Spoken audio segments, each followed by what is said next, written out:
नमस्कार friend, BPSC academy YouTube channel में आप लोगों का स्वागत है। आज मैं आप लोगों से बात करने वाला हूं कि आप किसी भी परीक्षा में तुक्का कैसे लगाएं। तुक्का लगाने के नाम सुनते ही लोगों के मन में यह आ जाता है कि यह जो वीडियो बनाया है वह हमें बेवकूफ़ बनाने के लिए बनाया है। हालांकि यह बात सही है कि अभी यूट्यूब पर आप सर्च कर देखिएगा तो कई मिलियंस व्यूज़ हैं और उसमें आपको यह बता दिया गया है रैंडमली रूप से कि आप इसको बी चूज कर लीजिए, आप इसको सी चूज कर लीजिए, आप इसको डी चूज कर लीजिए। तो मैं आपको यहाँ पर कोई उस प्रकार का जादू नहीं दिखाने वाला हूँ।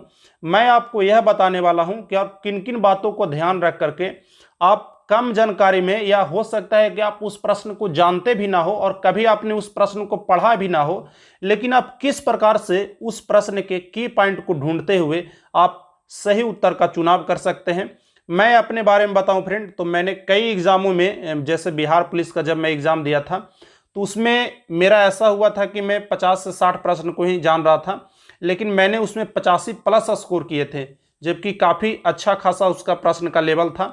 तो किस प्रकार से आप भी कर सकते हैं और आपको मैं इस वीडियो में तुक्का मार कर बताऊंगा। तो कंप्लीट वीडियो को जरूर देखिएगा और उसके बाद ही आप कुछ कमेंट करिएगा। ऐसा ही ना हो कि मैं आपको बताऊं उस चीज़ को आप समझे ही ना और कुछ गलत आप कमेंट करें। तो इसलिए मैं आपसे रिक्वेस्ट करता हूं कि कृपया आप इस वीडियो को पूरा देखें। मैं आपसे गारंटी कहता हूं कि अगर आप इस वीडियो को पूरा देखेंगे तो आप एक लाइक जरूर कर जाएंगे। तो चलिए फ्रेंड, हम कुछ रूल के बारे में बात कर लेते हैं। उन रूल को आपको हमेशा ध्यान रखना होगा। सबसे पहले, जब आप किसी प्रश्न को सोल्व कर रहे होंगे तो प्रश्न को ध्यान से पढ़िए और उसके की पॉइंट को खोजने का प्रयास कीजिए। मैं आपको कंप्लीट वीडियो में बताऊंगा कि वह की पॉइंट को किस प्रकार से खोजना है और उदाहरण भी पेश करूंगा, तो इसको आपको मैं वीडियो में समझा दूंगा कि किस प्रकार से की पॉइंट हो सकता है। दूसरा जो चीज़ है फ्रेंड, कि जो पूछा जाए आपसे उसके आसपास के जानकारी से गलत उत्तर को छांटने का प्रयास कीजिए।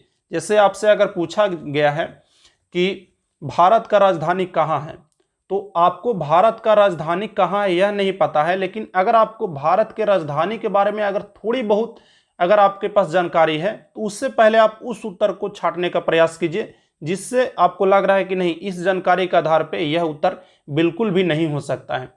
आप उस उत्तर को पहले छांट लीजिए। तीसरा जो आप काम कर सकते हैं वह यह कर सकते हैं फ्रेंड, कि अगर आप किसी उत्तर का चुनाव कर रहे हैं तो सबसे पहले आप अपने आप से पूछिए कि आखिर मैं किन वजहों के कारण इस उत्तर का चुनाव कर रहा हूं। कई बार ऐसा होता है फ्रेंड कि लोग के मन में आते रहता है कि हाँ, इसका आंसर यह होगा, और बिना कुछ सोचे समझे उसको वह आंसर दे देते हैं, तो इससे उसका गलत हो जाता है। और चौथा सबसे इंपॉर्टेंट, यह तभी काम करेगा जब आपका मन शांत हो और आप जल्दीबाजी में ना हो। जल्दीबाजी में कई बार लोग गलत कर देते हैं। तो चलिए अब इस रूल को हम आप लोग के सामने यूटिलाइज कर बताते हैं कि किस प्रकार से आप इसका उपयोग कर सकते हैं। तो मान लीजिए फ्रेंड, उदाहरण नंबर 1 है, वह आपके एग्जाम का प्रश्न है और इस प्रश्न का आपको उत्तर नहीं पता है, तो हम किस प्रकार से इसका सही उत्तर चूज करेंगे उसको हम लोग अभी देखते हैं।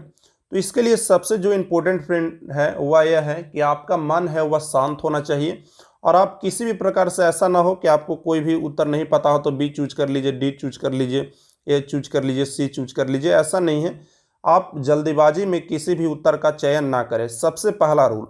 दूसरा जो रूल था वह यह है कि आप प्रश्न को शांति से पढ़ें और प्रश्न के समझने का प्रयास करें और उसके की पॉइंट को ढूंढें। तो पहला रूल को हम अप्लाई करते हैं। निम्नलिखित में किस पहाड़ी पर चाय का बागान नहीं है? तो यहाँ पर जो हमारा की पॉइंट है वह है पहाड़ी और चाय का बागान। तो वैसे पहाड़ी का हमें चयन करना है जहाँ पे चाय का बागान नहीं है। तो मैंने आप लोग को दूसरा जो रूल बताया था वह यह बताया था कि आप उसके अगल बगल के जानकारी से या उस जानकारी से रिलेटेड जो आपके पास जानकारी है, जो आपने पढ़ा है, उससे आप वैसे ऑप्शन को छाटिए जो ऑप्शन बिल्कुल भी नहीं हो सकते हैं। तो एक कॉमन सा जो छात्र होगा उसको यह पता ही होगा कि भारत में चाय कहाँ पे होता है।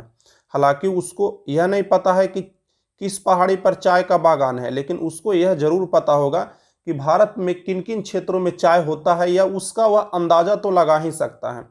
तो उस अनुसार से अगर हम देखें तो भारत में मुख्य रूप से चाय जो होते हैं वह होते हैं दक्षिणी भारत में नीलगिरी के तरफ के क्षेत्रों में हो जाता है, आपका पश्चिम बंगाल के कुछ क्षेत्रों में हो जाता है, असम के कुछ क्षेत्रों में हो जाता है। तो इस अनुसार से हम कौन से ऑप्शन को छांट सकते हैं, तो नीलगिरी को हम छांट सकते हैं क्योंकि उस क्षेत्र में चाय होती है। हो सकता है कि नीलगिरी की पहाड़ी पर ना होती हो, लेकिन हमें पता है कि नीलगिरी के क्षेत्रों पे चाय होती है, तो इस ऑप्शन को हम छांट देंगे। दार्जिलिंग, आपको पता है दार्जिलिंग चाय है जो पूरे भारत भर में फेमस है, तो यहाँ पे 2 ऑप्शन को हम डायरेक्टली रूप से छांट देते हैं। अब हमारे पास जो तीसरा रूल हम अप्लाई करेंगे वह यह है कि किसी भी उत्तर को चयन करते समय हम अपने आप से पूछेंगे कि आखिर हम उस उत्तर का चयन क्यों कर रहे हैं। हमारे पास 2 ऑप्शन बच के आ रहे हैं, ए और डी। ए में कानन देवन है और डी में गिरनार है। अब हमें यह नहीं पता है कि कानन देवन सही होगा या गिरनार सही होगा। हमने 2 ऑप्शन को तो छांट दिया कि इन क्षेत्रों में चाय होते हैं, इसको नहीं लेना है। अब इन 2 ऑप्शनों में किस प्रकार से अब चयन करें, तो इसके लेकर के मैंने तीसरा जो रूल बताया था वह यह था कि आप उत्तर का चयन करते समय खुद से यह पूछें कि मैं इस उत्तर का चयन क्यों कर रहा हूं। तो देखिए, अगर हम गिरनार को चयन कर सकते हैं तो हमारे पास यह तर्क होगा कि गुजरात के अधिकांश क्षेत्रों में चाय का उत्पादन नहीं किया जाता है और यह जो गिरनार पर्वत है वह गुजरात में है। तो इस अनुसार से हम कह सकते हैं कि गुजरात का गिरनार पर्वत में संभावना है कि गिरनार पर्वत पे भी पूरी संभावना है, क्योंकि गुजरात में ही चाय नहीं होता है तो गिरनार में भी चाय नहीं होता ही होगा। तो इस अनुसार से आप ऑप्शन नंबर डी का चयन कर सकते हैं। इसके साथ कई ऐसे भी प्रश्न आ जाते हैं फ्रेंड जिसका आपको बिल्कुल भी उत्तर नहीं पता हो, तो उस प्रश्न को आप कैसे डील करेंगे उसके बारे में भी मैं आप लोग को समझाऊंगा।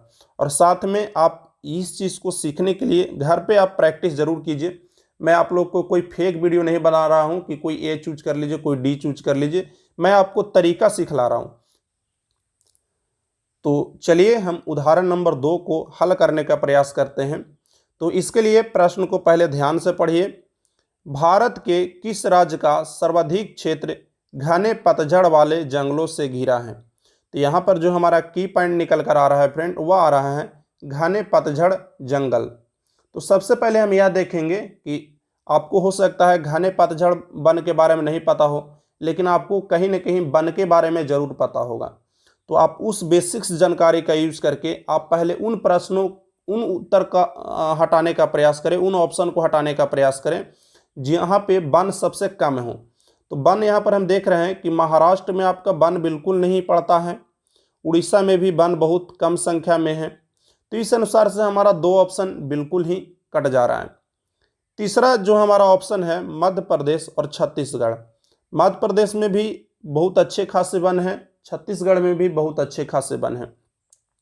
तो हम यहाँ पे किस उत्तर का चयन करें, तो इसके लिए आपको हमारा तीसरा रूल अप्लाई करना होगा कि आप खुद से पूछिए कि हम उस उत्तर का चयन क्यों कर रहे हैं। तो हम अगर मध्य प्रदेश का चयन करते हैं तो हमारे पास यह तर्क होगा कि पहली नंबर तो भारत भर में सर्वाधिक जो वन पाए जाते हैं वह मध्य प्रदेश में ही पाए जाते हैं। दूसरा यह कारण है कि मध्य प्रदेश में सर्वाधिक वन भी पाए जाते हैं और वन का जो प्रतिशत है वह भी छत्तीसगढ़ के मुकाबले अधिक है। तो यहाँ पे संभावना यह हो सकती है फ्रेंड कि मध्य प्रदेश में वन सबसे अधिक है, तो चांस यह भी है कि वन कैसे होंगे, तो पतझड़ वन की संख्या यहाँ पे छत्तीसगढ़ से अधिक हो सकती है।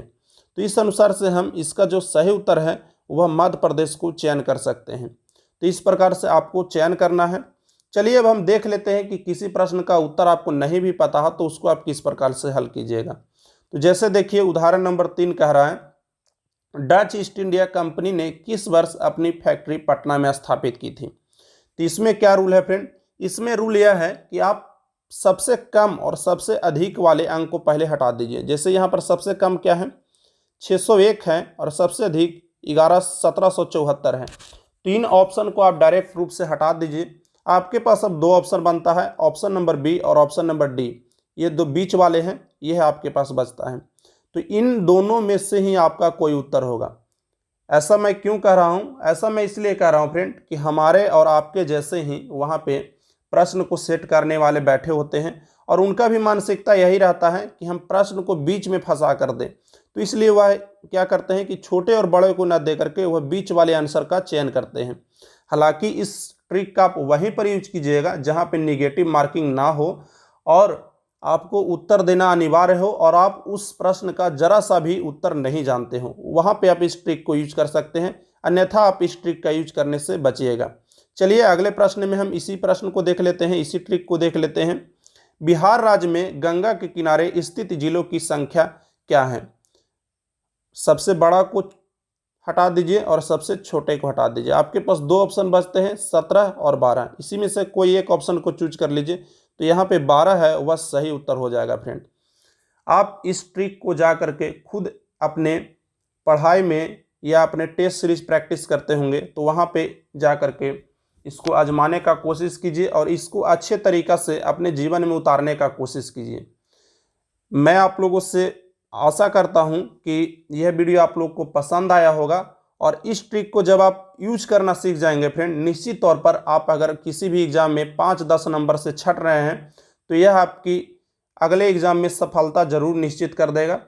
तो वीडियो कैसा लगा आप हमें ज़रूर बताइएगा। साथ में इसको आप जितना ज़्यादा से ज़्यादा हो सके सीखने का प्रयास कीजिए, खुद से करने का प्रयास कीजिए, क्योंकि मैंने यहाँ पे आपको 2 क्वेश्चन 4 क्वेश्चन कर दिखाया है। जब आप टेस्ट सीरीज में लंबे अध्ययन में इसको आजमाने का कोशिश करेंगे तो आप खुद समझ जाएंगे कि प्रश्न को किस प्रकार से सोल्व करना है। तो वीडियो कैसा लगा हमें ज़रूर बताइएगा। अच्छा लगा हो तो लाइक कीजिएगा, बुरा लगा हो डिसलाइक कीजिएगा। अधिक पसंद आया हो, इसी प्रकार का आपको जानकारी चाहिए तो चैनल को सब्सक्राइब कर आप हमारे साथ जुड़ सकते हैं। मिलते हैं फिर किसी अगले वीडियो में, तब तक के लिए बाय, टेक केयर, धन्यवाद।